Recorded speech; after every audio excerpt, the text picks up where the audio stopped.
Heavenly Father, I pray for everyone watching this video right now. May you bless them with peace, joy, and breakthroughs in their lives. Amen. Hello, my wonderful family. I am so glad and grateful to have you here with me today. Your support means the world, and I truly don't take it for granted. Before we dive into today's powerful story, please don't forget to give this video a thumbs up, drop a comment below to share your thoughts, and of course, hit that subscribe button and turn on the notification bell so you never miss an update from this channel. Mommy, why are you shaking? Claire's hands trembled as she gripped the wedding program, the elegant cream cardstock threatening to slip from her suddenly sweaty palms. Her 6-year-old son Noah looked up at her with those piercing blue eyes, the same eyes that had haunted her dreams for 7 years, the same eyes she saw every morning in her son's face, but had tried desperately to forget belonged to someone else. "I'm fine, sweetheart," she whispered, though her voice cracked on the lie. Around them, the cathedral buzzed with pre-ceremony chatter, designer gowns rustling against mahogany pews, but Claire heard none of it. The program in her hands might as well have been written in another language, except for 2 words that blazed across her vision like a brand: Ethan Cross. How had Emily never mentioned the groom's last name? How had Claire been so stupid, so trusting, so completely blind? "Noah, I need you to stay right here for just 1 second, okay?" Claire's voice sounded hollow, even to her own ears. She needed air. She needed to think. She needed to grab her son and run before. "Claire? Oh my God, you made it!" Emily's voice cut through her panic like a blade. Claire turned to see her best friend gliding toward them in a flowing pre-ceremony robe, her face radiant with bridal joy. The same face Claire had confided in 3 months ago about her fears, her struggles as a single mother, her lingering pain over Noah's father. The same face that had listened with such compassion when Claire had whispered Ethan's name in a moment of wine-soaked vulnerability. "Emily." Claire's greeting came out flat, emotionless. She watched her friend's expression shift, confusion flickering across her features. "You look like you've seen a ghost." Emily laughed, but the sound was nervous now. "Noah, honey, you look so handsome in that little suit. Are you excited to see Auntie Emily get married?" Noah nodded enthusiastically, but Claire barely heard his response. Her mind was racing, connecting dots she'd been too naive to see.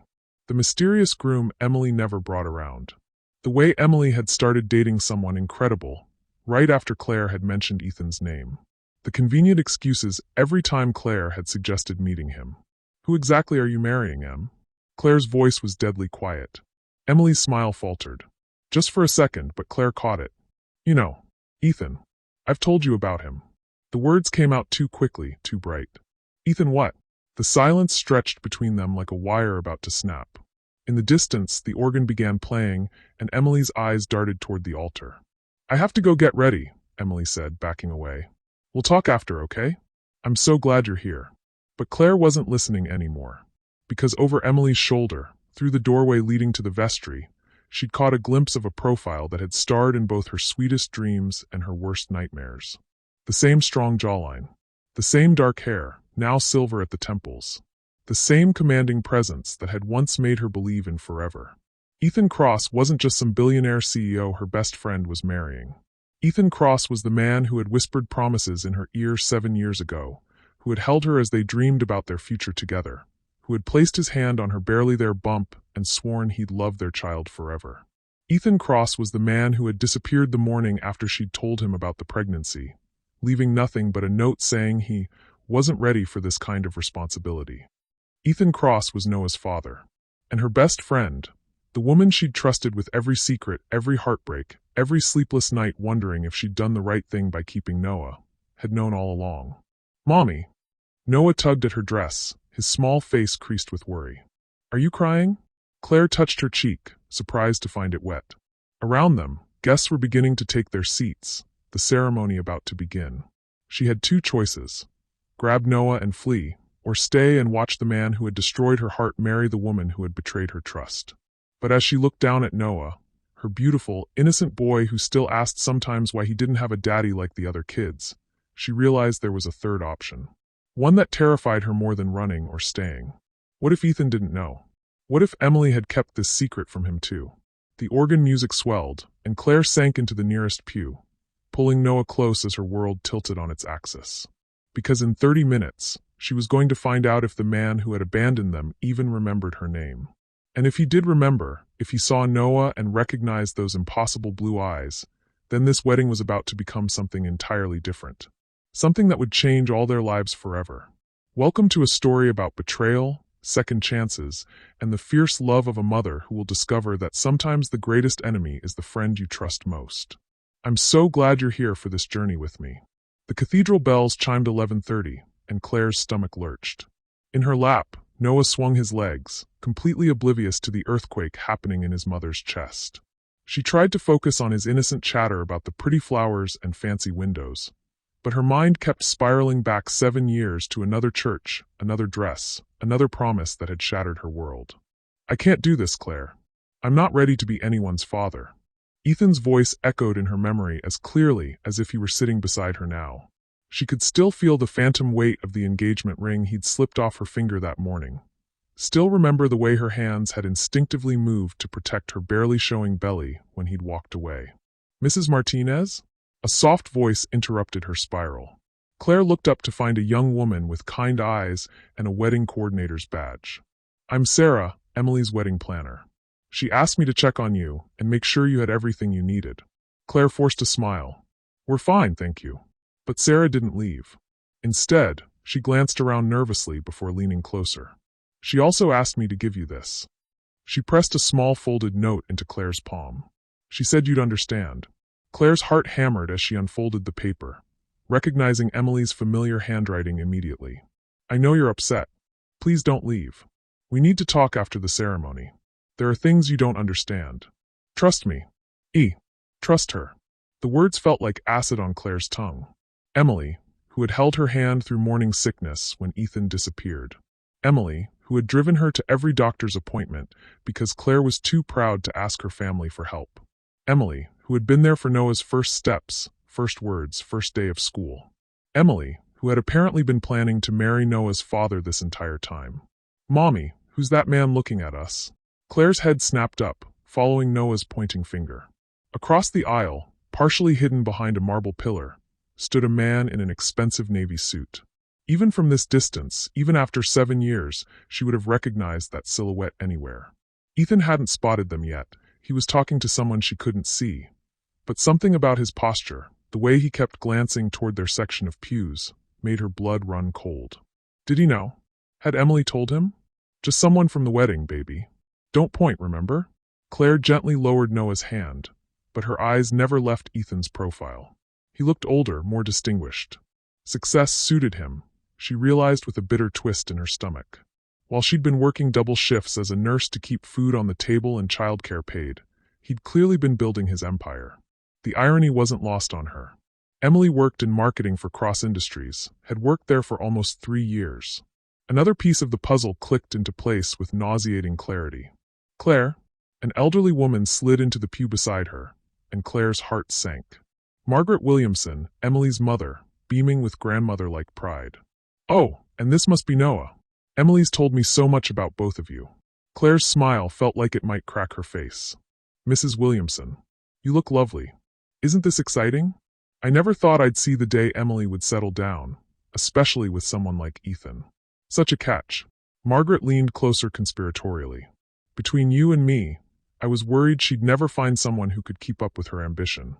But Ethan, well, he's in a league of his own. Noah tugged on Claire's sleeve. Mommy, I need to use the bathroom. Of course, sweetheart. Claire stood gratefully, needing an escape from Margaret's enthusiasm. We'll be right back, Mrs. Williamson. She guided Noah down the side aisle toward the restrooms, hyper-aware of every face they passed. The guest list read like a who's who of the city's elite. Politicians, CEOs, socialites she recognized from magazine covers. Emily had certainly climbed high since her marketing assistant days. As they reached the hallway, Claire heard voices from an open door marked bridal suite. Still think you should have told her sooner. The voice was unfamiliar, probably one of Emily's bridesmaids. There was never a right time. Emily's voice was strained. Besides, it's not like she ever asked his last name directly. But you knew. When she told you about Noah's father, you knew exactly who she was talking about. Claire's breath caught. She pressed herself against the wall, pulling Noah with her, straining to hear more. It's complicated, Jess. You don't understand what I went through, watching her struggle all these years. knowing I could help but not being able to say anything. So you decided to marry him instead? There was a long pause. When Emily spoke again, her voice was barely above a whisper. I love him. And he loves me. What happened between him and Claire was a long time ago. What happened between them was a child, Em. Your godson. Claire's knees nearly buckled. Noah was Emily's godson. Emily, who had stood in a church 6 years ago and promised to love and protect this little boy, was now marrying the man who had abandoned him. Noah, sweetheart, let's go find that bathroom, Claire managed, her voice hollow. But as they turned the corner, she nearly collided with a figure in a black suit. Her heart stopped. Excuse me, The man's apology died on his lips as their eyes met. For a moment, the world went completely silent. Not Ethan, but someone just as dangerous to her equilibrium. Marcus Chun, Ethan's best friend and business partner. The same Marcus who had been there the night Ethan proposed, who had given the toast about forever love and unbreakable bonds. The same Marcus who had helped Ethan pack his apartment the morning he left her. Claire. Marcus's voice was carefully neutral, but she caught the flash of something. Guilt? Surprise, in his eyes. I didn't know you'd be here. Neither did I, apparently. Her voice came out steadier than she felt. Hello, Marcus. His gaze dropped to Noah, and Claire watched his face go through a series of micro-expressions. Recognition. Understanding. And finally, something that looked almost like panic. This is Noah, Claire said quietly, her hand protective on her son's shoulder. Noah, this is Mr. Chun. He's an old friend of Mommy's. Hi. Noah chirped, unaware of the tension crackling between the adults. Are you here for the wedding too? Mommy says there's going to be cake. Marcus crouched down to Noah's level, and Claire's chest tightened as she watched him take in every detail of her son's face.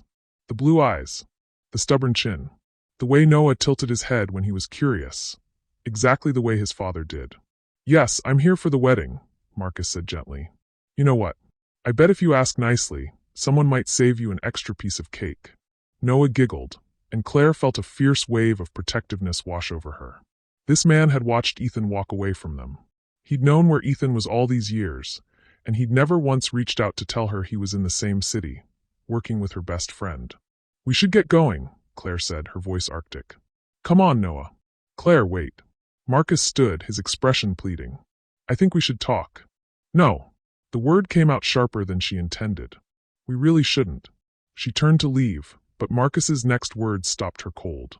He doesn't know you're here. Emily didn't tell him. Claire slowly turned back, her heart pounding. What? Ethan doesn't know Noah exists. Emily never told him about you or the baby. He thinks. Marcus ran a hand through his hair, looking uncomfortable. He thinks you moved away after graduation. Overseas, maybe. He has no idea you're in the same city, let alone that you have his son. The hallway seemed to spin around Claire. Emily hadn't just hidden the truth from her. She'd hidden it from Ethan too. But why? What possible reason could she have for keeping them apart? Unless, how long have they been together? Claire asked, though she dreaded the answer. Marcus hesitated. 3 years. 3 years. The same amount of time Emily had been working at Cross Industries. The same amount of time she'd been Claire's closest friend, listening to her struggles, offering support, being the perfect confidant. The same amount of time she'd been slowly, methodically, stealing the life Claire had lost. Mommy. Noah's small voice broke through her revelation. Are you okay? You look sick. Claire knelt down and pulled her son close, breathing in his familiar scent of apple shampoo and innocence. In 10 minutes, the ceremony would begin. In 10 minutes, she would watch the man who had given her the greatest gift of her life marry the woman who had spent 3 years lying to her face.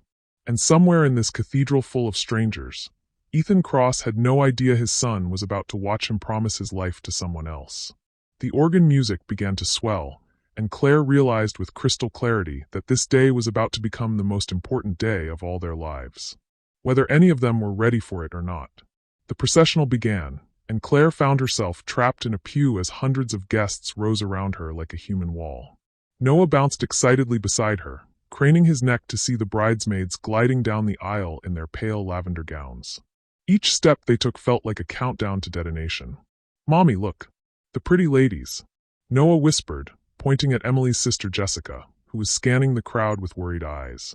When Jessica's gaze found Claire's, her face went pale as parchment. So Jessica knew too. How many people had been keeping this secret? The music shifted, and Claire's breath caught as the groomsmen began their march. Marcus walked with careful precision, his eyes finding hers across the sea of guests. Behind him came two men she didn't recognize, followed by... Her heart stopped. Ethan moved down the aisle with the same confident stride she remembered.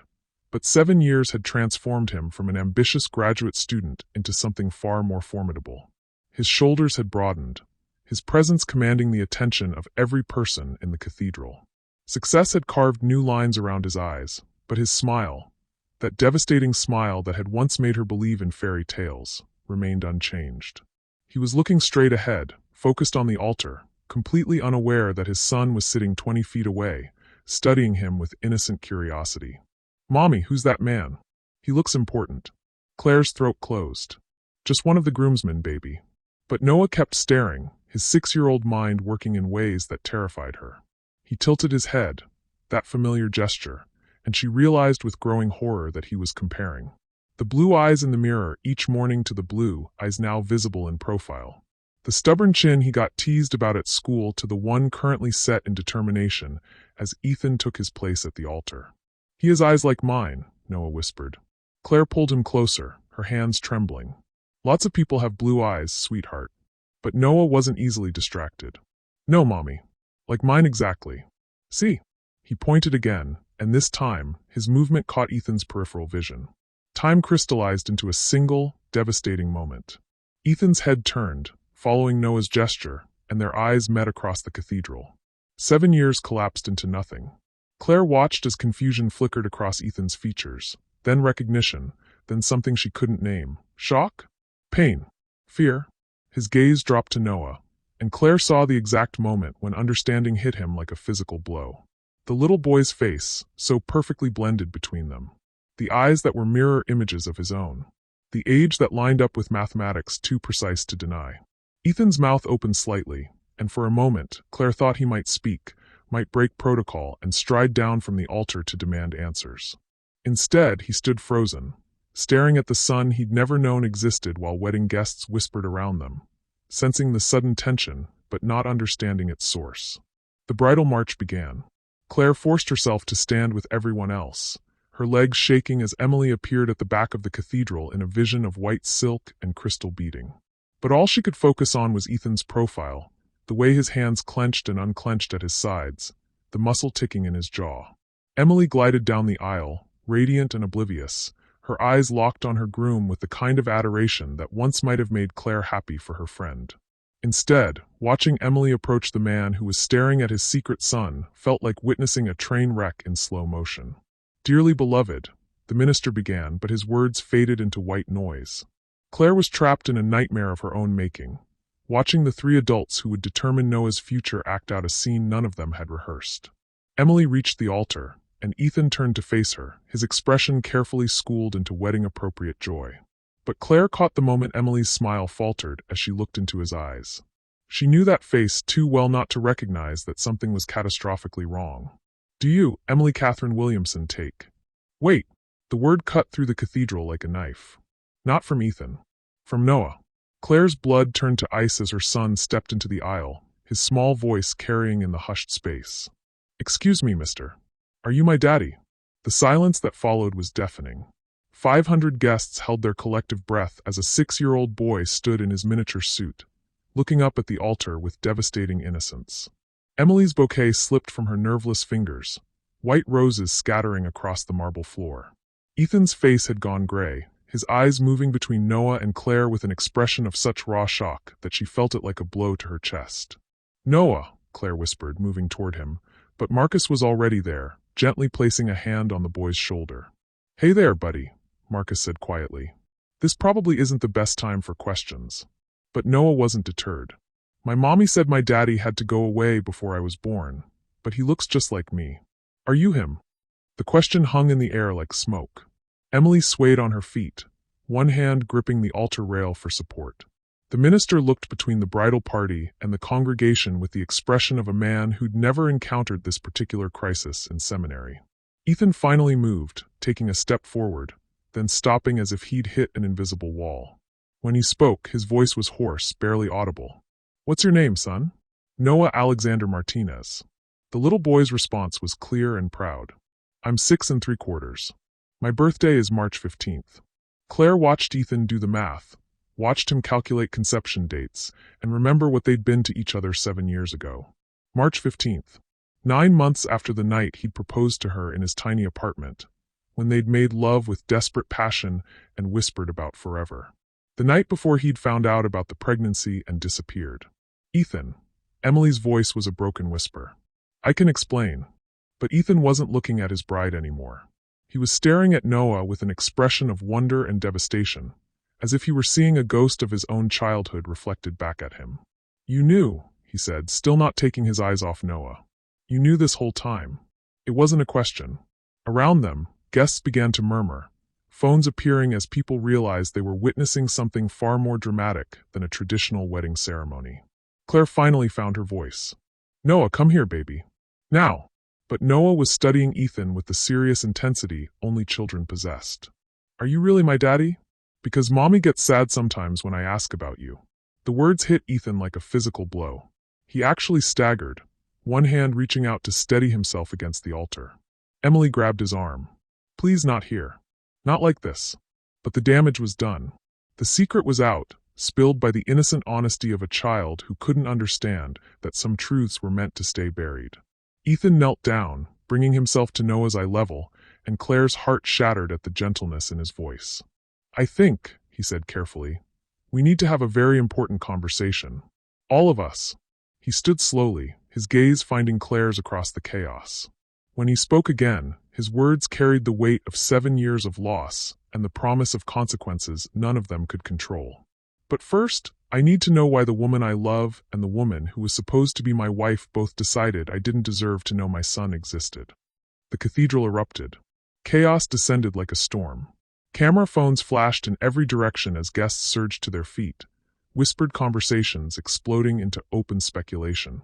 Claire lunged forward to shield Noah from the cameras, but Ethan was already there, his body forming a protective barrier between the boy and the crowd. Everyone please remain calm, the minister called out, but his voice was lost in the cacophony. Emily stood frozen at the altar, her wedding dress suddenly looking more like a costume from a play that had gone horribly wrong. This isn't how this was supposed to happen, she whispered, but only Claire was close enough to hear. How exactly was it supposed to happen? Claire's voice was deadly quiet as she pulled Noah against her side. When were you planning to tell him? On your first anniversary?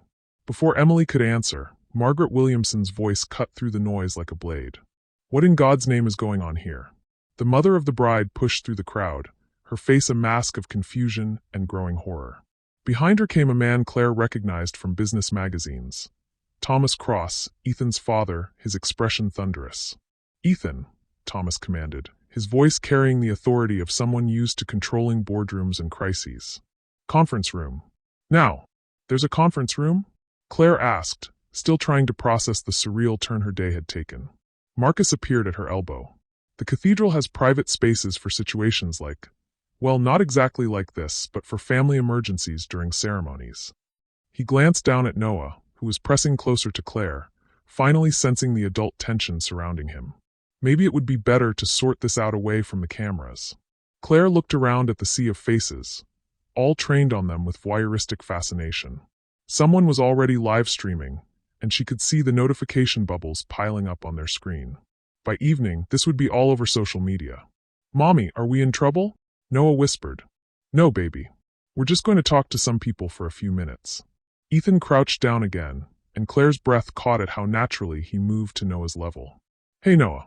This is all very confusing for grown-ups too, okay? But nobody's in trouble. Do you like puzzles? Noah nodded cautiously. Well, the grown-ups need to solve a puzzle together. It might take a little while. Would that be okay? The gentleness in Ethan's voice was devastating. This was the man she'd fallen in love with, patient, kind, thoughtful. Where had this man been 7 years ago when she'd needed him most? 20 minutes later, they were trapped in the cathedral's wood-paneled conference room like survivors of a shipwreck. Noah sat at the far end of the massive table, drawing pictures with crayons Marcus had somehow procured, while the adults arranged themselves in a careful geography of hurt and accusation. Emily had changed out of her wedding dress into a simple blue dress, but she still looked like she was in shock. Thomas Cross sat ramrod straight, his fingers steepled, clearly treating this like a hostile takeover negotiation. Margaret paced by the windows, shooting venomous looks at Claire as if this were somehow her fault. And Ethan? Ethan couldn't stop staring at Noah. So, Thomas began, his voice crisp and businesslike. Let me understand the situation. My son has apparently fathered a child with. He gestured vaguely at Claire. Claire Martinez, she supplied, lifting her chin. I'm a pediatric nurse at Children's General. And you never thought to inform my son of this child's existence? Claire's temper flared. Your son informed me he wasn't ready for the responsibility of fatherhood by leaving a note and disappearing. I think that covered his position pretty clearly. That's not what happened, Ethan said quietly. All eyes turned to him. I did leave. But not because. He ran a hand through his hair, looking younger suddenly. Claire, I was 23 years old and terrified. I thought you deserved better than someone who could barely afford groceries, let alone support a family. So you decided that for me. Claire's voice was carefully controlled, but Noah looked up from his drawing at her tone. I thought you'd be better off without me. We were better off without you. The words came out harsher than she intended, and she saw Ethan flinch. But 7 years of single parenting, of working double shifts and crying into her pillow, had earned her the right to this anger. If you believed that, Emily said suddenly, then why are you so upset? You said yourself you never wanted to see him again. The room went silent. Claire stared at her former best friend, trying to process the casual cruelty in that statement. Emily, Margaret warned. But Emily was spiraling now, months of careful lies unraveling. Isn't this better? You got to raise Noah the way you wanted, without interference. Ethan built his company without the burden of responsibility he wasn't ready for. Everyone won. Everyone won? Claire's voice was incredulous. Emily, you've been lying to me for 3 years. Every time I talked about struggling to pay Noah's school fees, every time I mentioned how tired I was, every time I wondered out loud if I was enough for him, you were sleeping with his father. It wasn't like that. Then what was it like? Ethan's voice cut across Emily's protest. Because from where I'm sitting, it looks like you deliberately kept us apart. Emily's face crumpled. I was protecting you. Both of you. From what? Claire and Ethan spoke simultaneously, and the synchronicity wasn't lost on anyone in the room. From making the same mistake twice. Emily's words came out in a rush. Ethan, you said yourself you weren't ready for family life. You've spent 7 years building Cross Industries into an empire. Would you really have been able to do that with a baby keeping you up at night? That wasn't your decision to make, Ethan said, his voice dangerously quiet. And Claire, Emily turned to her, eyes pleading. You've done such an amazing job with Noah. You're independent, strong, successful. Would you really want to give that up to be some rich man's wife, always wondering if he's only with you out of obligation? Claire felt the room shift around her. This wasn't protection. This was manipulation disguised as care. You want to know what I would have wanted? Claire stood up, her hands shaking with fury. I would have wanted the choice. I would have wanted to make my own decisions about my life and my son's life instead of having them made for me by someone I trusted. Margaret chose that moment to interject. Well, this is all very dramatic, but we need to discuss practical matters. Paternity tests, custody arrangements, financial support. Mommy. Noah's small voice cut through the adult arguing. Why is everyone yelling? The room fell silent again. Claire looked at her son, their son, and felt the weight of how badly they'd all failed him in the space of 2 hours. Ethan stood up slowly. You're right. This isn't fair to him. He walked over to where Noah was sitting and pulled out the chair beside him. Noah, can I see your drawing? Noah hesitated, then pushed the paper toward him. Claire's heart clenched as she saw what he'd drawn. Stick figures labeled Mommy, me, and in the corner, separated by a thick black line, a taller figure labeled Daddy. This is really good, Ethan said, and his voice was slightly hoarse. You draw better than I do. Really? Really? Maybe sometime you could teach me. Noah's face lit up, and Claire felt her carefully constructed walls beginning to crack. This was what Noah had been missing. Not just a father figure, but someone who shared his curiosity about the world, his stubborn determination, his quick smile. Emily cleared her throat. I think, maybe we should all take some time to process this. The wedding is obviously postponed. We can meet again next week when everyone's had a chance to think clearly.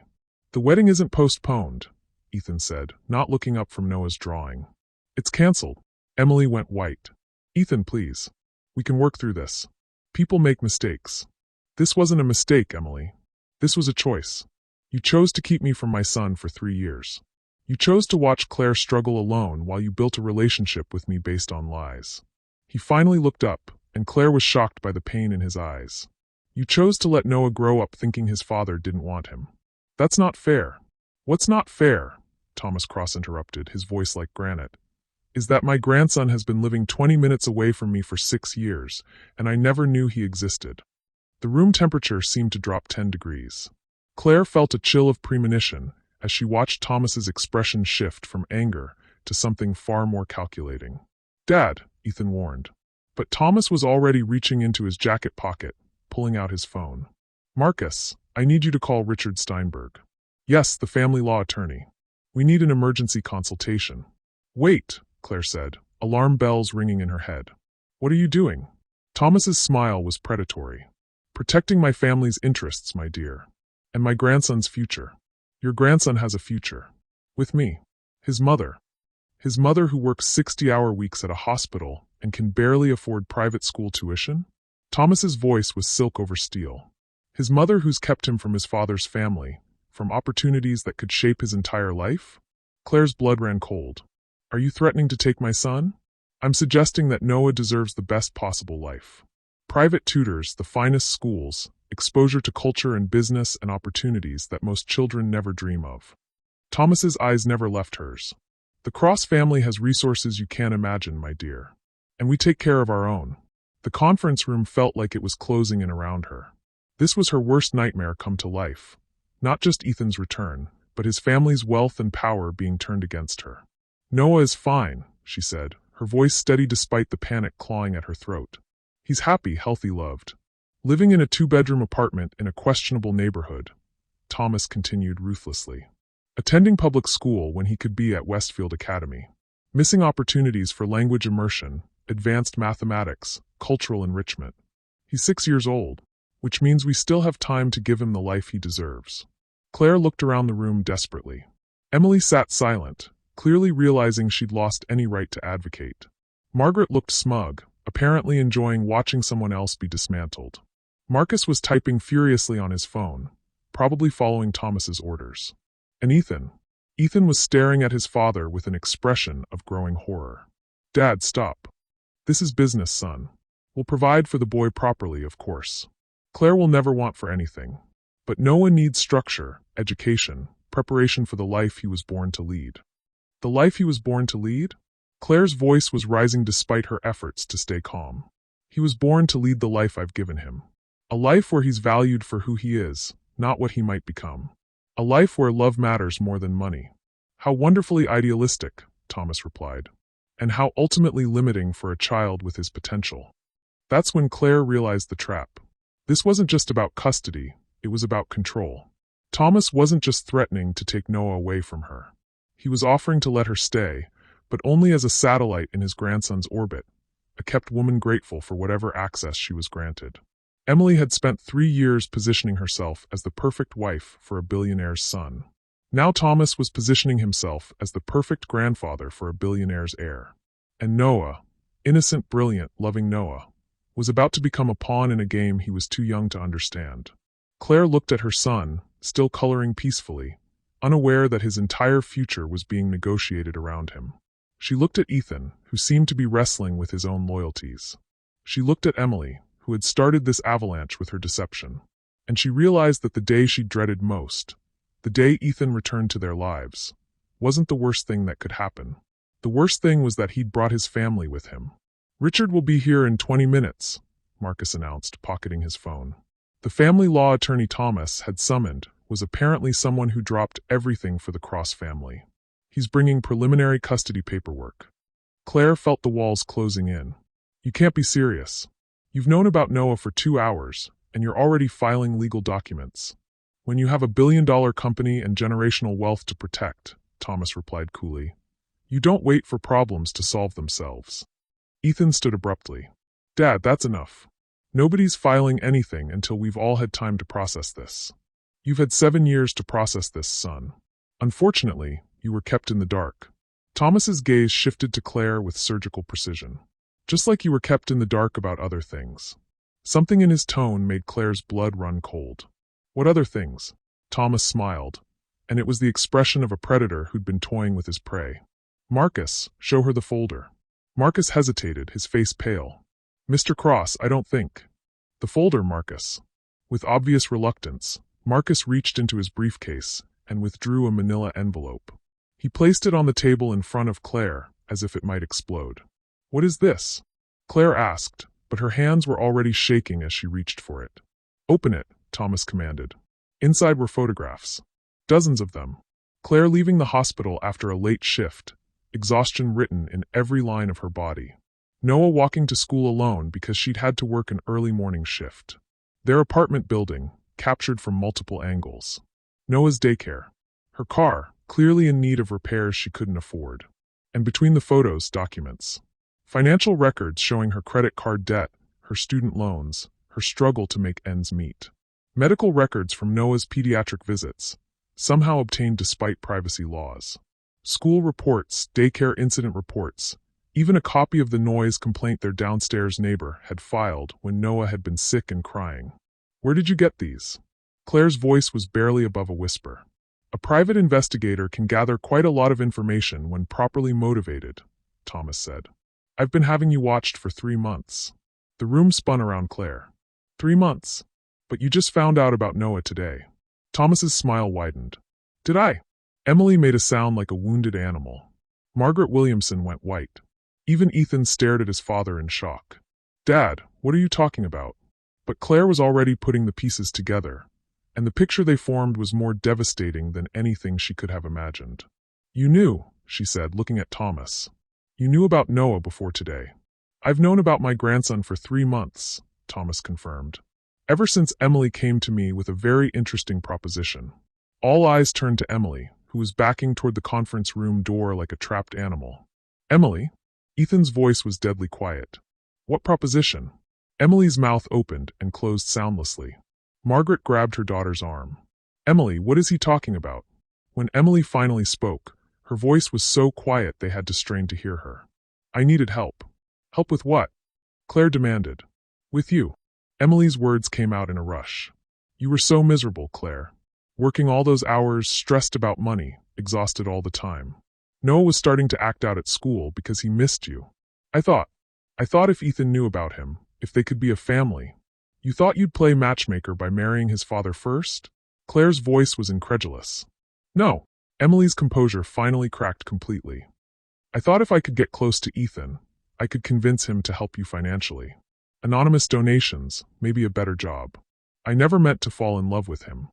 The room erupted in shocked exclamations, but Thomas held up a hand for silence.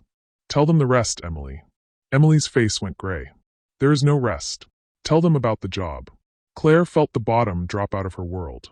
What job? Thomas answered when Emily remained silent. The nursing position at Children's General. The one that was created specifically for someone with Claire's qualifications. The one that was funded by an anonymous donation to the hospital. Claire's hands went numb. No. The position you've held for 3 years, Thomas continued relentlessly. The same 3 years Emily has been working at Cross Industries.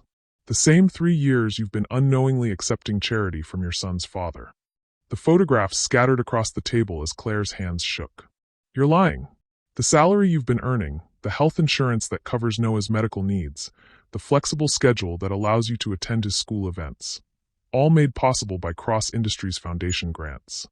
Thomas's voice was matter of fact, as if he were discussing stock options. You've been dependent on our family's generosity this entire time. Claire couldn't breathe. Everything she'd worked for, everything she'd been proud of, everything that had made her feel capable of providing for Noah on her own. It was all a lie. Claire, Ethan said, his voice strained. I didn't know. I swear to you, I had no idea any of this was happening. She looked at him, searching his face for deception, but found only horror and confusion that mirrored her own. But you did know, she said, turning back to Thomas. You've been controlling my life for 3 years. Watching me, manipulating my circumstances, making sure I stayed exactly where you wanted me. I've been ensuring my grandson was properly cared for while his father was unaware of his existence, Thomas corrected. And I've been preparing for this day. What day? The day I would bring my family together. Thomas's eyes glittered with satisfaction. You see, Claire, you've proven over the past 3 years that you're an excellent mother. You've also proven that you can't provide for Noah at the level he deserves. Emily proved she could get close to Ethan, but lacked the moral fortitude to tell him the truth. And Ethan proved he could build an empire, but needed guidance in matters of family. Claire felt like she was drowning. So you what? Orchestrated all of this? I provided opportunities and waited to see how they played out. Emily's feelings for Ethan became genuine, but her loyalty was always to me. She kept me informed of your struggles, your fears, your plans. She also kept Ethan away from situations where he might encounter you naturally. You've been using us, Ethan said, his voice filled with disgust. All of us. I've been protecting the Cross legacy, Thomas snapped. Do you think I was going to let my only grandson grow up in poverty while my son built a fortune? Do you think I was going to leave his future to chance? Claire looked around the room at the faces staring back at her. Emily, who had betrayed her friendship for money and power. Margaret, who had apparently known nothing and looked as shocked as anyone. Marcus, who was carefully avoiding her eyes, because he'd known too. You knew, she said to Marcus. That's why you weren't surprised to see me at the wedding. That's why you looked panicked. Marcus nodded miserably. Thomas asked me to attend the wedding to handle things if the situation got out of control. I didn't know Emily was planning to go through with the ceremony. I thought she was going to tell Ethan the truth before today. But you've known about Noah for 3 months. I've known, yes. But Claire, you have to believe me, I argued against this. I told Thomas he should just tell Ethan directly, let you two work it out like adults. But Thomas preferred his way. Claire's voice was hollow. Control everyone's choices, manipulate the outcomes, present himself as the savior swooping in to fix problems he created. Problems I solved, Thomas corrected. Noah has had excellent medical care, a stable living situation, and access to educational opportunities because of my intervention. You've had meaningful work and financial security. Ethan has built a successful company without the distraction of premature family responsibilities. And Emily? Claire asked. What did Emily get out of this arrangement? Emily finally found her voice. A chance to be part of something bigger than myself. To help the people I cared about. Too. She looked at Ethan with desperate eyes. To be loved by someone extraordinary. By lying to him every day for 3 years, Claire said. I tried to tell him so many times, Emily whispered. But Thomas said the timing wasn't right, that Ethan needed to be ready, that it would hurt less if he fell in love with me first. Ethan was staring at Emily as if seeing her for the first time. You've been reporting to my father about my relationship? About our private conversations? Not everything, Emily said quickly. Just enough to help him understand how to time everything properly. Time what properly? Thomas answered. Your evolution into a family man, which, given recent events, appears to have been successful. Claire felt a wild laugh bubbling up in her throat. You think this is successful? You think destroying everyone's trust and manipulating our lives for 3 years is successful? I think, Thomas said, standing and straightening his tie, that my grandson now has access to his father, his grandfather, and the resources of the Cross family. I think his mother has been proven capable, but has also been shown the limitations of her current situation. And I think my son has been demonstrated the value of family in a way that might not have occurred naturally. You're insane, Claire said. I'm effective. Thomas checked his watch. Richard will be here in 10 minutes. I suggest you use that time to consider your options. My options? You can fight this, certainly. Hire a lawyer with whatever resources you can scrape together and attempt to prove that a pediatric nurse living paycheck to paycheck can provide better opportunities for a gifted child than the Cross family fortune. You can try to convince a judge that keeping Noah from his father and grandfather for 6 years was in his best interest. Claire's stomach dropped as she realized the trap Thomas had spent 3 years building around her. Or, Thomas continued, you can be reasonable. Accept that Noah deserves the best of both worlds, his mother's love and his father's resources. Accept a generous arrangement that ensures your security while giving Noah access to his birthright. What kind of arrangement? Marriage. The word hung in the air like a bomb. Emily made a choked sound. Margaret gasped. Marcus looked like he wanted to disappear into the floor. And Ethan? Ethan was staring at his father with an expression of pure fury. Marriage to whom?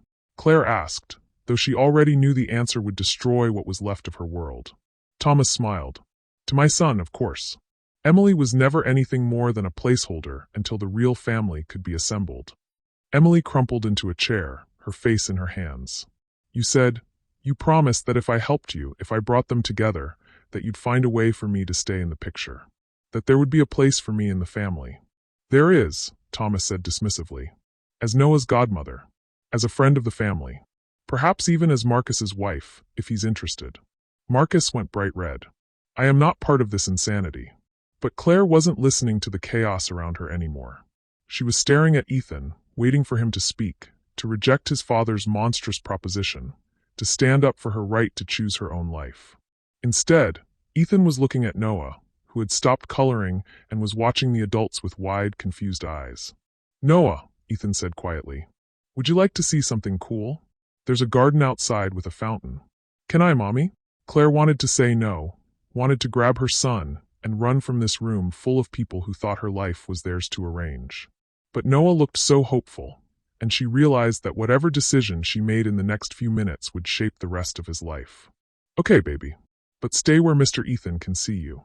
As soon as Noah left the room with Ethan, Claire turned back to Thomas. You think you can blackmail me into marrying your son? I think I can offer you a choice between security and uncertainty. Between giving Noah every advantage in life or condemning him to the limitations of your current circumstances. Those circumstances you've been secretly controlling. Those circumstances I've been temporarily ameliorating. The hospital is restructuring next month. Budget cuts. Your position is being eliminated. Claire felt the room tilt. What? They'll offer you a part-time position in general pediatrics, of course. Substantial pay cut, no benefits, no flexible scheduling. You'll need to find additional employment to maintain your current standard of living. The trap snapped shut around her with devastating precision. Thomas had been planning this moment for months, maybe years. He'd created her dependency, documented her struggles, positioned himself as both the problem and the solution. You bastard, she whispered. I'm a grandfather who wants the best for his grandson, Thomas replied. And a father who wants his son to understand the value of family. Claire looked around the room one more time. Emily sobbing into her hands. Margaret standing frozen in shock. Marcus staring at his phone as if it held answers. And through the window, she could see Ethan crouched beside Noah at the fountain, pointing at something in the water, her son's face bright with wonder. For just a moment, watching them together, she let herself imagine what it would be like. Noah growing up with a father who clearly already adored him. Financial security. Educational opportunities. A future without the constant worry that had defined her life for 6 years. And Ethan. The man she'd never stopped loving despite everything. The man who was looking at their son like he'd found something he didn't know he'd been missing. But the cost would be everything she'd fought to build. Her independence, her self-respect, her right to choose her own path. I need time to think, she said finally. You have until Richard arrives, Thomas replied, checking his watch again. 7 minutes. Outside, Noah laughed at something Ethan said, and the sound cut through Claire's heart like a knife. 7 minutes to decide whether to save her son's future or her own soul. 7 minutes to choose between love and freedom. 7 minutes to figure out how to protect Noah from becoming a pawn in Thomas Cross's game without sacrificing everything she'd worked to become. The clock on the wall ticked toward her deadline, and Claire realized that this was the moment she'd been dreading for 6 years. Not just Ethan's return, but the moment when loving Noah would require sacrificing herself. The attorney arrived exactly on time. Richard Steinberg swept into the conference room like an elegant harbinger of doom, his silver hair perfectly styled, his suit worth more than Claire made in 3 months. He carried a leather briefcase that looked like it could finance a small country and wore the expression of a man who specialized in making problems disappear. Richard, Thomas greeted him warmly. Thank you for coming on such short notice. For the Cross family? Always. Richard's eyes swept the room, cataloging the players with clinical precision. When his gaze landed on Claire, she felt like a specimen under a microscope. I assume this is the mother? The casual dismissal in his tone made Claire's blood boil, but before she could respond, Ethan and Noah returned from the garden. Noah ran straight to her, his cheeks flushed with excitement. Mommy, did you know there are fish in the fountain? And Mr. Ethan said maybe someday we could go to an aquarium together. Claire's heart clenched. Noah was already forming attachments, already building dreams around a father who might be taken away as abruptly as he'd appeared. Or worse, around a father who came with conditions she couldn't accept. That sounds wonderful, baby, she managed, pulling him close. Richard opened his briefcase with practiced efficiency. I've prepared several documents based on our preliminary conversation, Thomas. Emergency custody petition, temporary support arrangements, and a prenuptial agreement should the situation resolve favorably. Prenuptial agreement? Claire's voice was sharp. I haven't agreed to anything. Of course not, Richard said smoothly. But it's always wise to prepare for multiple contingencies. May I? He gestured toward the conference table. Claire watched in growing horror as he spread out official-looking documents like a dealer laying out cards in a rigged game. Each page represented another way her life could be dissected and rearranged according to Thomas Cross's will. The custody petition is fairly straightforward, Richard began, his tone conversational, as if he were discussing the weather. We're requesting immediate temporary custody pending a full evaluation of the child's living situation. Given the father's previously unknown status and the family's substantial resources, most judges would consider this reasonable. Noah has a perfectly good living situation, Claire said through gritted teeth. With his mother. A mother who works 60-hour weeks and leaves the child in institutional daycare for 10 hours a day? Richard consulted his notes. A mother whose employment is being terminated next month? A mother who has been unknowingly dependent on charity for 3 years. Each word landed like a physical blow. Claire looked desperately at Ethan, waiting for him to intervene, to stop this legal assassination of her character. Instead, Ethan was staring at the custody papers with an expression she couldn't read. Ethan, she said quietly, you're not seriously considering this. He looked up, and the pain in his eyes made her stomach drop. I don't know what to consider anymore, Claire. I've had a son for 6 years and never knew it. I've missed his first steps, his first words, his first day of school. I've missed everything. That wasn't my choice. It wasn't mine either. His voice cracked with emotion. Do you know what it's like to find out you have a child and realize that everyone around you has been lying to you for years? Everyone around you? Claire's voice was incredulous. Ethan, I told you I was pregnant. I begged you not to leave. You made the choice to walk away. I was 23 and terrified and stupid, Ethan shot back. But you had 7 years to find me, to tell me Noah existed. 7 years, Claire. Instead, you let me believe I meant so little to you that you moved on without a trace. The accusation hung between them like a blade. Around the table, the others watched their personal pain play out like a tennis match. I tried to find you, Claire whispered. Do you think I didn't try? Your phone was disconnected. Your apartment was empty. Your friends said you'd left town for a job opportunity. I was 22 and pregnant and broke, Ethan. I didn't have the resources to hire private investigators. But I did. Thomas's voice cut through their argument like ice. Which is how I found you 3 years ago. Which is how I've been ensuring Noah's welfare ever since. Which is how I know exactly what kind of life you can provide for him without our assistance. Richard nodded approvingly. Which brings us to the settlement offer. Should you choose to cooperate, Ms. Martinez, the terms are quite generous. I don't want your money. You don't want money, but you do want your son to have every opportunity in life, correct? Richard's smile was razor-sharp. Private education at Westfield Academy, where he's already been accepted for the fall semester. Claire's blood ran cold. How is he already accepted somewhere I never applied? Preliminary applications were submitted months ago, pending family reunification, Thomas said casually. His test scores were quite impressive. Gifted program, accelerated mathematics track, Mandarin immersion classes starting in 2nd grade. You tested my son without my permission? We arranged for comprehensive educational and psychological evaluations through the hospital's child development program, Richard corrected. All perfectly legal and documented as routine wellness assessments. Claire felt the room spinning. They'd been evaluating Noah like a prize racehorse, measuring his potential worth to the Cross dynasty while she'd thought he was getting routine checkups. Mommy. Noah tugged on her sleeve, sensing the tension. Are you okay? You look sad again.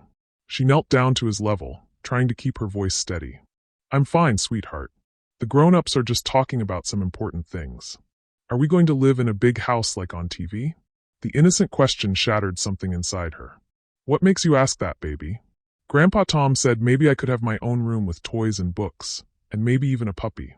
Claire's eyes shot to Thomas, who had the grace to look slightly uncomfortable. You told him he could call you Grandpa? He is my grandson, Thomas said defensively. You've known him for 3 hours. And in those 3 hours, I've seen more genuine joy in that child's eyes than in any of these photographs of him trudging to school or sitting alone in hospital waiting rooms while you work. The attack was perfectly calculated to hit her deepest insecurities. Every moment she'd had to choose between providing for Noah and being present for him. Every time she'd seen other children with 2 parents, elaborate birthday parties, expensive toys, and trips she couldn't afford. "Claire," Marcus said quietly, "maybe you should consider." "Consider what?" Her voice was raw. "Consider giving up my son to people who think money can replace love? Consider marrying a man who abandoned me once and is letting his father bully me now." "I'm not letting him do anything," Ethan said, his voice tight with anger. "But I'm also not going to pretend that Noah wouldn't benefit from stability and resources that I can provide." "Stability?" Claire laughed bitterly.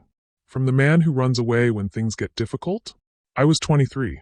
And what's your excuse now? You're 30, successful, supposedly mature enough to build a billion-dollar company. But when your father threatens to take my son away unless I marry you, where's your voice? Where's your objection?" Ethan's face went dark. "You think I want this? You think I want to marry someone who clearly despises me?" The words hit like a slap. "I don't despise you.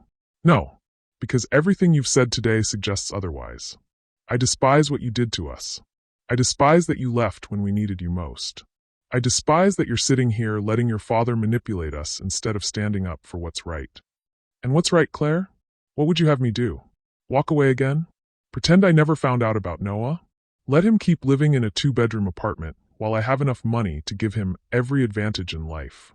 I would have you choose us." The words tore out of her throat before she could stop them. "I would have you choose love over obligation, family over fear. I would have you be the man I fell in love with instead of whatever your father has turned you into." Silence fell over the room like a shroud. Even Noah stopped swinging his legs, sensing that something important had just happened. "The man you fell in love with was an idealistic kid who thought love could conquer anything," Ethan said quietly. "I'm not that man anymore. I can see that." Richard cleared his throat. "Perhaps we should focus on practical solutions rather than past grievances. The prenuptial agreement offers quite generous terms. Full custody of Noah to remain with his parents jointly, but primary residence with his father. Ms. Martinez would have liberal visitation rights and a substantial monthly allowance. The marriage would be binding for a minimum of 5 years to ensure stability for the child." 5 years, Claire repeated numbly. "With options for renewal, of course, should the arrangement prove satisfactory to all parties." Emily, who had been silent through most of the proceedings, suddenly stood up. "This is insane. You're talking about arranging a marriage like it's a business merger." "All successful marriages have elements of business partnership," Thomas replied coolly. "Romance is a luxury. Compatibility and shared goals are necessities." "Shared goals?" Claire's voice was hollow. "Our shared goal is Noah. Everything else is you orchestrating our lives to suit your vision of what the Cross family should look like." "My vision," Thomas said, his mask of civility finally slipping, "is my grandson growing up with every advantage instead of growing up poor because his mother is too proud to accept help." "I'm not too proud to accept help. I'm too smart to accept slavery." "Slavery?" Richard looked offended. "Ms. Martinez, we're offering you financial security beyond most people's dreams. In exchange for my freedom to choose my own life. In exchange for becoming a breeding mare for the Cross dynasty." She looked directly at Ethan. "In exchange for marrying a man who doesn't love me and can barely stand to be in the same room with me." "I never said I couldn't stand to be in the same room with you," Ethan said quietly.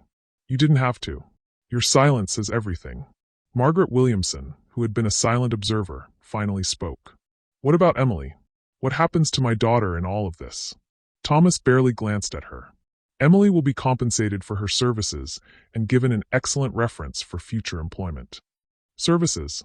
Emily's voice was a broken whisper. I thought you cared about me. I thought Ethan cared about me." "I did care about you," Ethan said, and there was genuine sadness in his voice.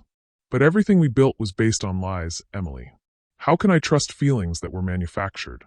"They weren't all manufactured," Emily protested. "I really did love you. I do love you." "You loved the idea of being part of the Cross family," Claire said, not unkindly. "Just like I apparently loved the idea of a man who doesn't exist anymore." The room fell silent again. Outside, the late afternoon sun was casting long shadows through the cathedral windows, and Claire realized they'd been trapped in this nightmare for hours. Somewhere in the main sanctuary, caterers were probably cleaning up the reception that never happened. Florists were gathering bouquets that would never be photographed. Guests were spreading gossip that would be tomorrow's social media sensation. And Noah, innocent, beautiful Noah, was sitting in the middle of it all, probably confused and overwhelmed but trying to be brave because the adults around him were so clearly in pain. "I want to take Noah home," Claire said finally. "That's not going to be possible," Richard said smoothly. "The custody petition has been filed. Until a hearing can be scheduled." "When?" "Emergency hearings typically take place within 72 hours. 3 days. 3 days for Thomas Cross to present his case for why a billionaire grandfather could provide better for Noah than the mother who had raised him alone. And until then, Noah will remain in neutral custody, either with approved family members or in temporary foster care." The words hit Claire like a physical blow. "Foster care? You want to put my son in foster care?" "Only as a last resort," Thomas said quickly. "I'm hoping we can come to an arrangement that keeps the family together." His arrangement. His terms. His control over every aspect of their lives. Claire looked at Noah, who was watching her with those impossibly blue eyes that belonged to his father. Eyes that trusted her to protect him, to make the right choices, to keep him safe. Eyes that might learn to see her as the woman who stood between him and everything his father's family could offer. "I need air," she said, standing abruptly. "Claire," Ethan started. "Don't." She held up a hand to stop him. "Just don't. I need to think." She walked to the window overlooking the garden where Ethan and Noah had been looking at fish just an hour ago. Everything had seemed possible then. Now every choice led to loss. Accept Thomas's terms and lose herself. Refuse them and lose Noah. Fight in court and risk losing everything. Behind her, she could hear Richard discussing legal strategies with Thomas, Marcus typing on his phone, Emily crying quietly in the corner.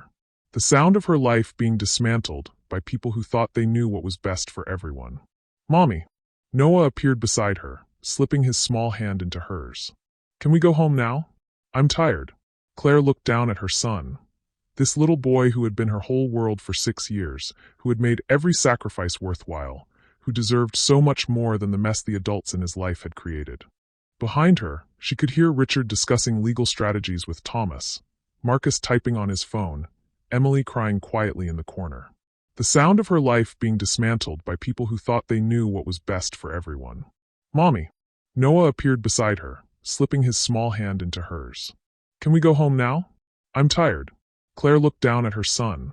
This little boy who had been her whole world for 6 years, who had made every sacrifice worthwhile, who deserved so much more than the mess the adults in his life had created. "I don't know, baby," she whispered, her voice breaking. "I don't know where home is anymore." And in that moment, Claire realized that Thomas Cross had won. Not because his arguments were right, but because he'd made it impossible for anyone to be right. Every choice would hurt someone. Every decision would break something that couldn't be repaired. The only question left was whether she would sacrifice herself to save Noah's future, or sacrifice his future to save herself. Either way, the family she'd spent 6 years building was about to be destroyed. The silence stretched until Noah's small voice cut through it like a blade. "I don't want to live with strangers." Every adult in the room froze. Claire knelt down beside her son, her heart breaking at the confusion and fear in his eyes. "What do you mean, sweetheart?" The man in the fancy suit said, "I might have to stay with people I don't know." "I don't want to. I want to stay with you." Noah's lower lip trembled. "Did I do something wrong? Is that why everyone's upset?" Claire pulled him close, breathing in his familiar scent. "Oh, baby. No, you didn't do anything wrong. Sometimes grown-ups have to figure out complicated things, and it takes time. But I don't want time. I want to go home and watch cartoons and eat mac and cheese like we always do." The simple request shattered something in Claire's chest. Mac and cheese. Cartoons. Their tiny apartment with its creaky floors and neighbor who complained about noise. The life she'd built that suddenly seemed precious beyond measure. "Noah," Ethan said gently, approaching them. "What if I told you that you could have your own room with lots of toys and books? And maybe meet other kids who like the same things you do?" Noah considered this seriously, then shook his head. "I like my room. Mommy painted stars on the ceiling, so I wouldn't be scared of the dark. And she reads to me every night, even when she's really tired from work." Claire felt tears threatening and blinked them back. "Noah, Why don't you go see if there are more fish in that fountain? Just stay where we can see you through the window."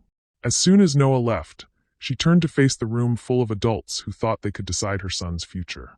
"This ends now." Thomas raised an eyebrow. "I beg your pardon? This charade. This manipulation. This sick game you've been playing with all our lives." Claire's voice was steady, but it carried the weight of 6 years of single motherhood, 6 years of making impossible choices, 6 years of putting Noah's needs before her own.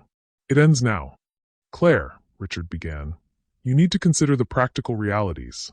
"No." She cut him off with a gesture. "You need to consider some realities. You want to know what kind of mother I am? I work 60-hour weeks because I won't take charity. I live in a small apartment because I'd rather struggle honestly than accept money I didn't earn. I've been tired for 6 years straight because I chose to raise my son myself instead of dumping him with relatives or nannies." She looked directly at Thomas.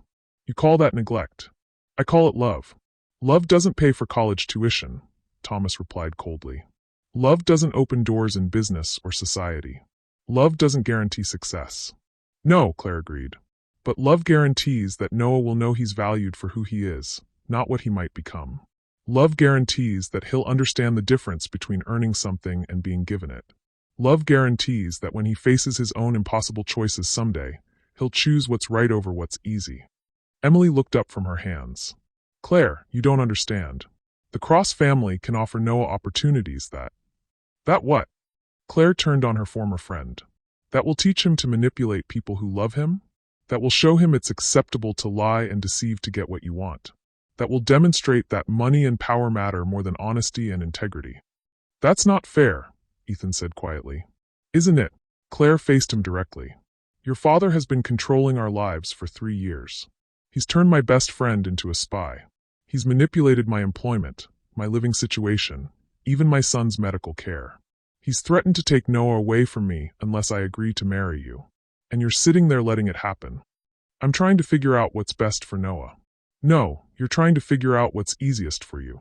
The words came out harder than she intended, but she didn't take them back.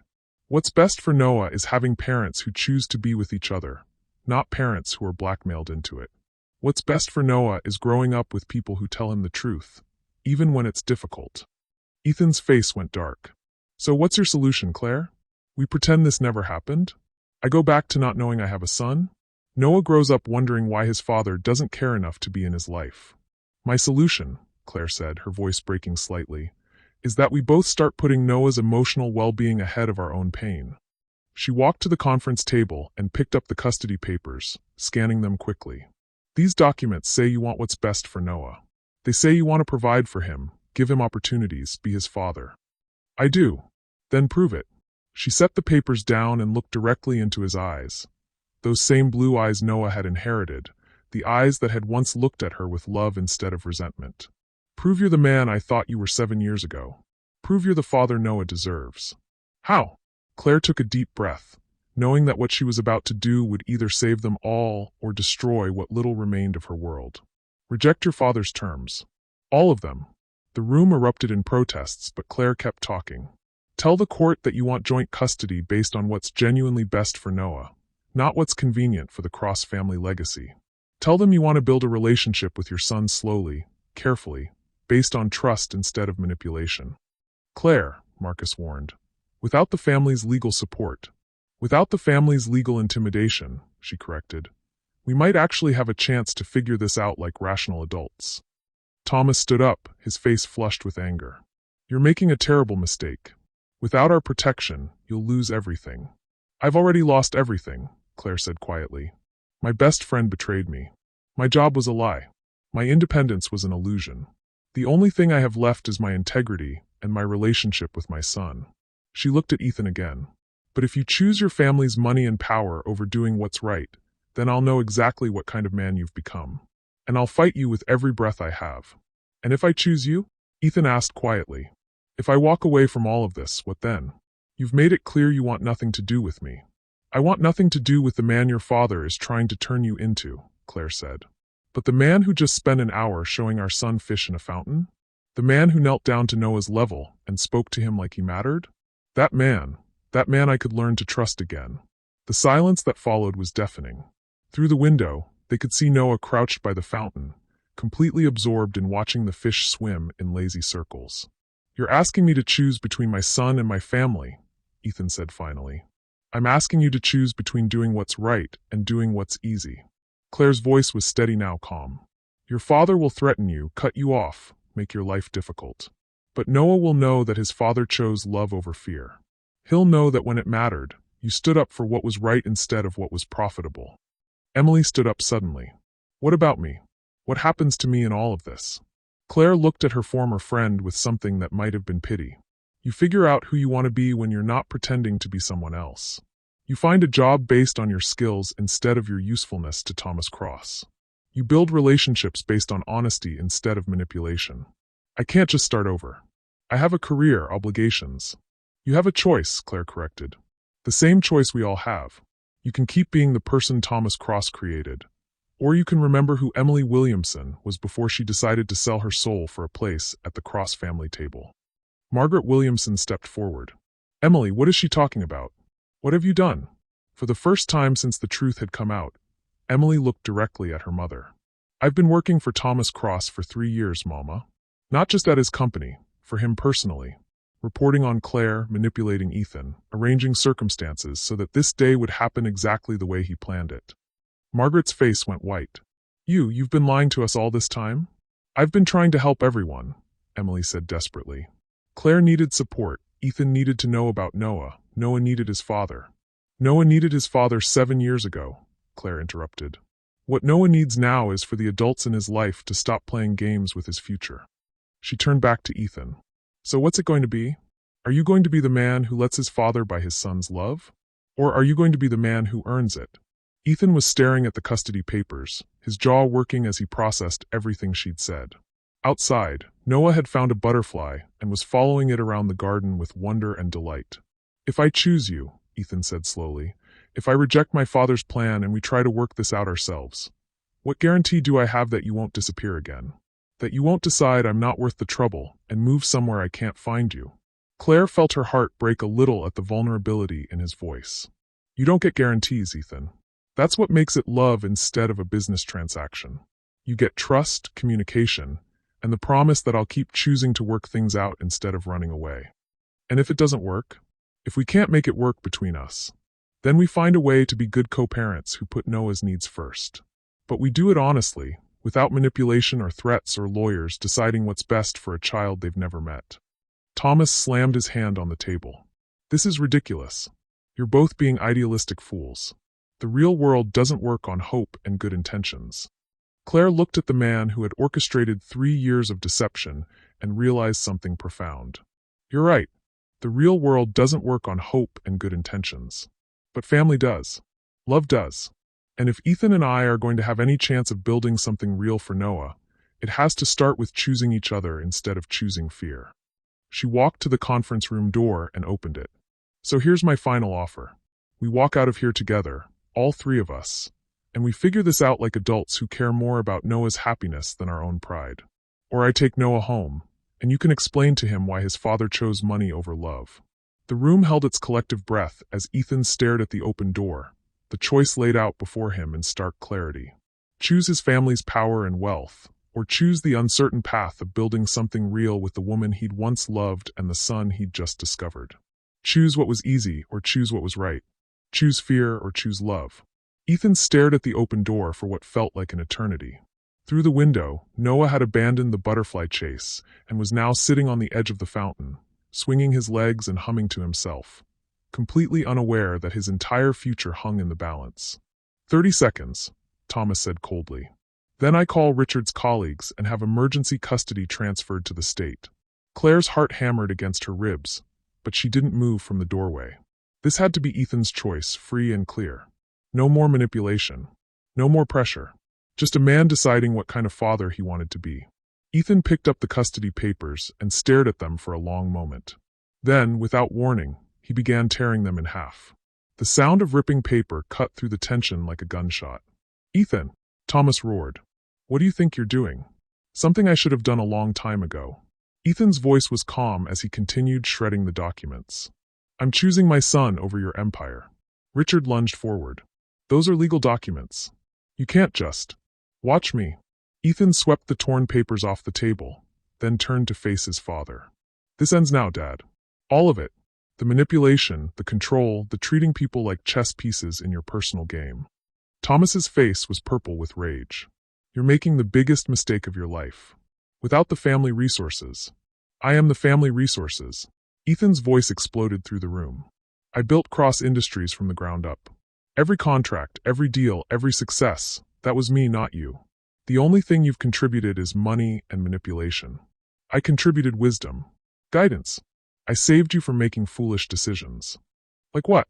Like falling in love? Like being a father? Like choosing happiness over profit? Ethan stepped closer to his father, and Claire saw in his posture the man she'd fallen in love with 7 years ago. Passionate, principled, unafraid. You want to know what foolish looks like, Dad? Foolish is spending 3 years orchestrating an elaborate scheme to control your son's love life instead of just picking up the phone and telling him he has a child. I was protecting the family legacy. No. Ethan's voice was deadly quiet now. You were protecting yourself. The room went silent. Even Noah stopped humming outside, as if sensing the shift in energy. What are you talking about? Thomas demanded. Ethan's laugh was bitter. Did you really think I'd never figure it out?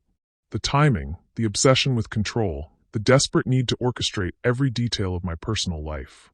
Claire saw Marcus shift uncomfortably in his chair, Emily look confused, and Richard start to back toward the door. Ethan, Thomas warned, you don't know what you're talking about. Don't I? Ethan pulled out his phone and began scrolling. Because I spent the last hour while Noah was showing me fish making some very interesting calls. To our accountant. To our lawyer. To the private investigator you thought was working only for you. Thomas's face went gray. Turns out, Ethan continued, his voice gaining strength, Cross Industries has been hemorrhaging money for 2 years. Bad investments, failed expansions, market shifts you didn't anticipate. We're not billionaires anymore, Dad. We're barely millionaires, and most of that is tied up in assets we can't liquidate. Claire felt the blood drain from her face. What? The reason you wanted me married to someone suitable wasn't to protect the family legacy. It was to save it. Emily works in marketing, but she also has a trust fund worth $50 million. Marriage to her would have given us access to capital we desperately need. Emily's mouth fell open. My trust fund? How do you even know about? Because dear old Dad has been planning this for longer than any of us realized. Ethan's eyes never left his father's face. The job you created for Claire? Paid for with money we didn't have. The private school applications for Noah? Deposits we couldn't afford. Even this custody battle. You were counting on scaring Claire into a marriage that would solve our financial problems. Thomas was backing toward the window now, his carefully constructed facade crumbling. You don't understand the pressures of maintaining. I understand that you've been lying to everyone in this room, including me. Ethan's voice was ice. I understand that you convinced Emily to spy on Claire not to help reunite our family, but to position yourself to control her trust fund. I understand that you've been using Noah as leverage to force a merger disguised as a marriage. Claire sank into a chair, her mind reeling. The hospital job, the evaluations, everything. All of it designed to create a paper trail showing you were an unfit mother, while simultaneously making Emily look like the perfect stepmother and financial savior. Ethan turned to Emily, and his voice gentled slightly. Emily, did you know about your trust fund being part of this equation? Emily shook her head mutely, tears streaming down her face. Of course not, because you genuinely cared about Claire and Noah. You genuinely fell in love with me. And my father used those real feelings to manipulate all of us into solving his business problems. Margaret Williamson's voice was barely a whisper. Emily's trust fund comes from her father's estate. She can't access it until she's married or turns 35. Which is next month, Thomas said quietly, finally stopping his retreat. The final piece clicked into place with devastating clarity. Emily would have had access to her inheritance in 4 weeks. The wedding was supposed to happen today.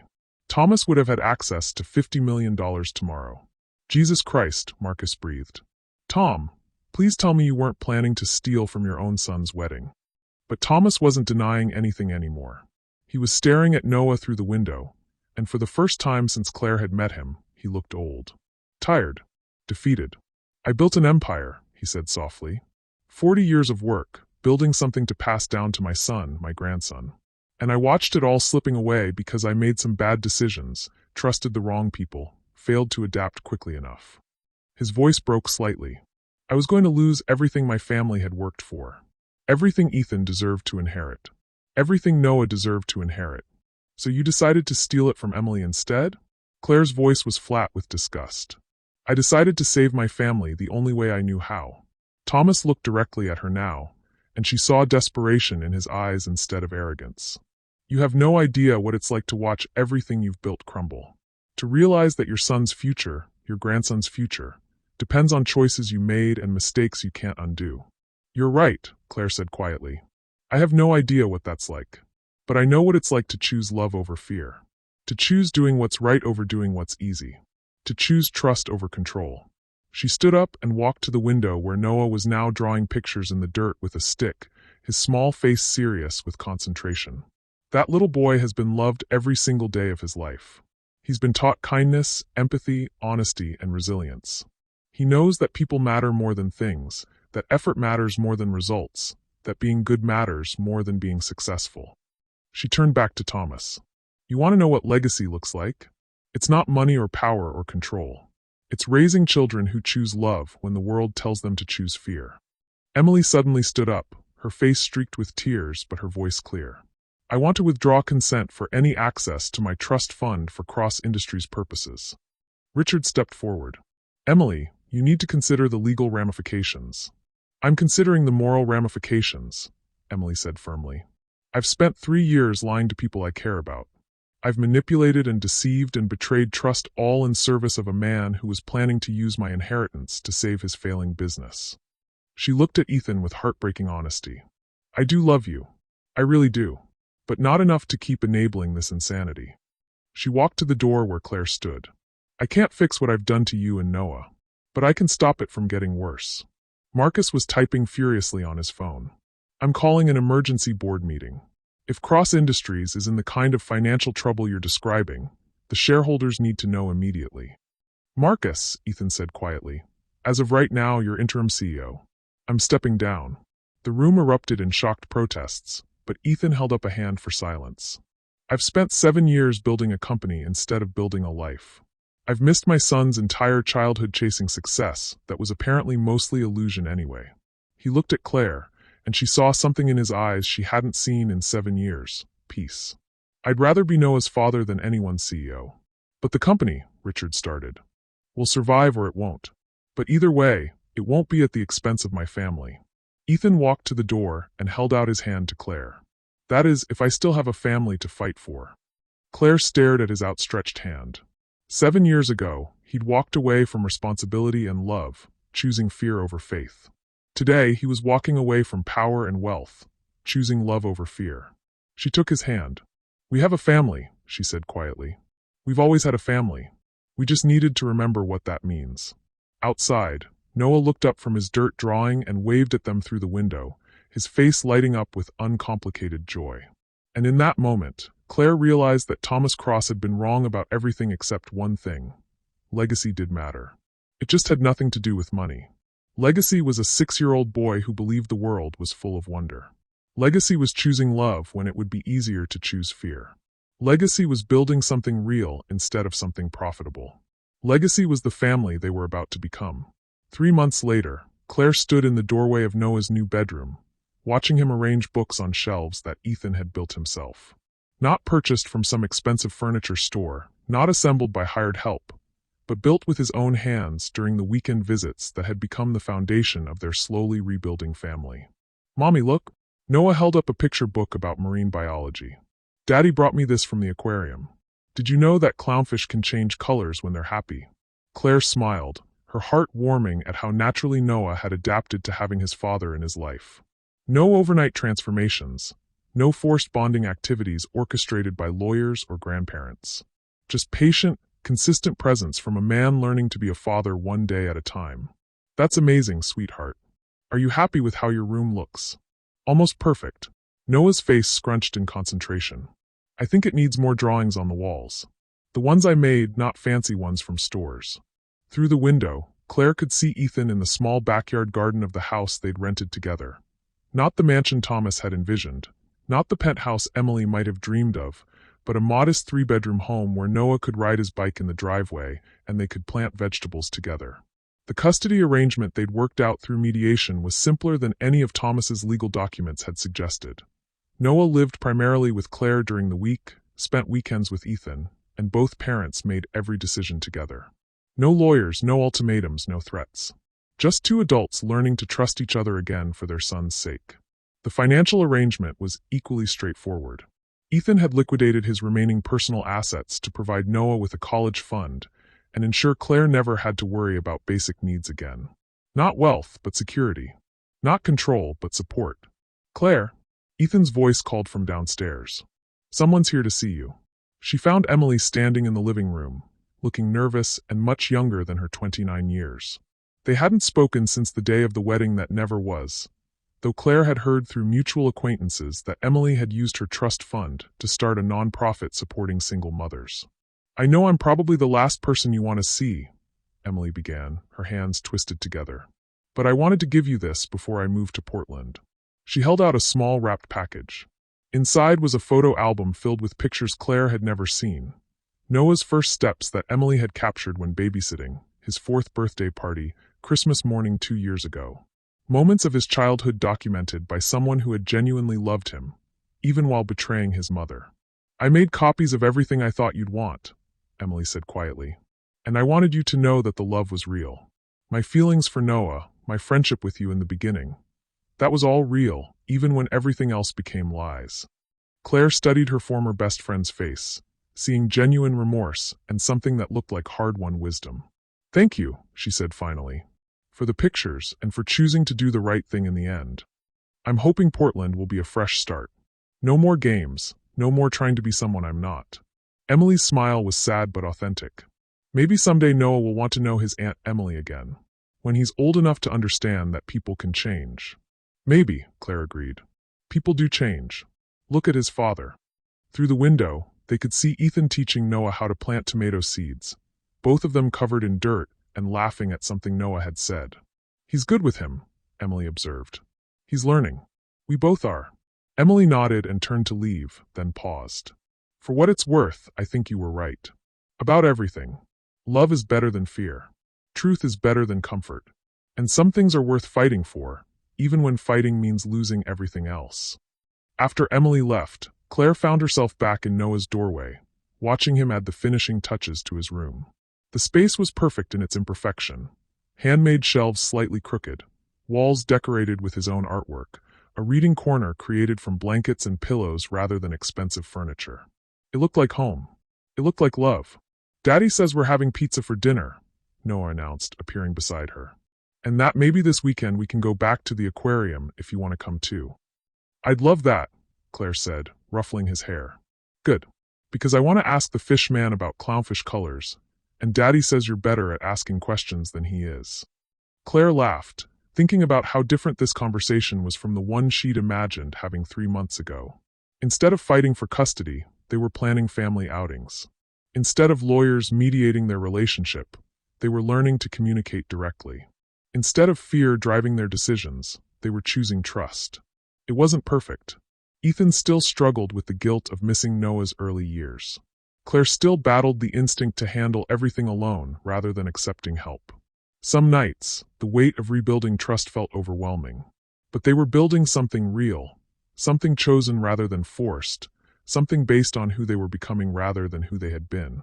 Claire, Ethan appeared in the hallway, flour in his hair from what was apparently an ambitious attempt at homemade pizza dough. Noah says you're coming to the aquarium this weekend.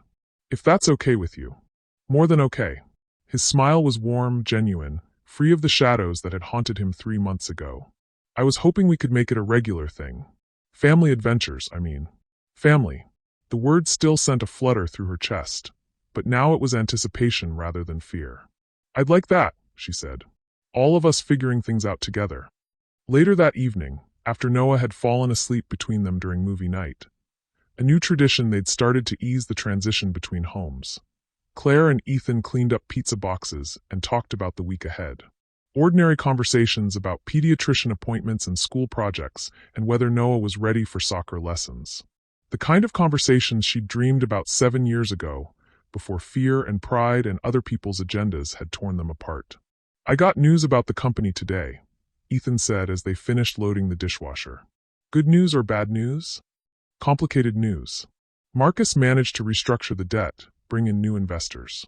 Cross Industries is going to survive, but as a much smaller company. More sustainable, more ethical. Less empire, more honest business." "And your father?" Ethan's expression grew somber. "Retired. Permanently. The board voted him out after everything came to light. He's not handling it well." Claire felt an unexpected pang of sympathy for Thomas Cross. "I'm sorry. I know you hoped he might change. Maybe he still will. Maybe losing everything he thought mattered will help him figure out what actually matters." Ethan looked toward the stairs where Noah was sleeping. "I just want to make sure I don't make the same mistakes. That I don't wake up in 20 years realizing I chose the wrong priorities again." "You won't," Claire said with quiet confidence. "Because you're choosing love over fear now. Every day, in every decision. That's what matters." As they turned off the lights and headed upstairs, Claire caught her reflection in the hallway mirror. The woman looking back at her was different from the one who had walked into that cathedral 3 months ago, shaking with fear and clutching a wedding program. This woman had fought for her family and won. Not in court, not through manipulation or money, but through the simple courage to demand that love be chosen freely rather than forced through circumstance. This woman had learned that sometimes losing everything you think you want is the only way to find everything you actually need. This woman was exactly who Noah needed her to be. Not perfect, but real. Not fearless, but brave enough to choose love anyway. Outside Noah's room, Ethan paused. "Claire." "Yes. Thank you. For giving us a chance to do this right." She looked at this man who had once broken her heart and was now slowly earning her trust again, one small choice at a time. "Thank you for proving that people can change. That love is worth fighting for. That some things are more important than being right." In his room, Noah slept peacefully under the stars Claire had painted on his ceiling, dreaming whatever dreams 6-year-olds have about fish and pizza and parents who love him enough to choose each other every day. And in the quiet of that ordinary, extraordinary evening, Claire realized that this was what happiness looked like. Not a fairy tale ending tied up with perfect bows, but a real family built on real choices, growing stronger through the daily decision to choose love over fear. It was messy and imperfect, and sometimes difficult. It was also the most beautiful thing she'd ever been part of. Tomorrow would bring new challenges, new opportunities to choose trust over suspicion, communication over assumption, hope over fear. But tonight, their small family was exactly where they belonged, together, choosing each other, building something that would last not because it was easy, but because it was real. The legacy they were creating had nothing to do with money or power or control. It was written in bedtime stories and Saturday morning pancakes, in patient conversations and gentle corrections, in the way Noah's eyes lit up when both his parents walked into a room together. It was the legacy of love chosen freely, family built intentionally, and the courage to believe that some things are worth the risk of hoping. What did this story teach you about the difference between love that's chosen and love that's forced? About the courage it takes to fight for family while staying true to your values? Drop your thoughts in the comments and subscribe for more stories that will change how you see the world.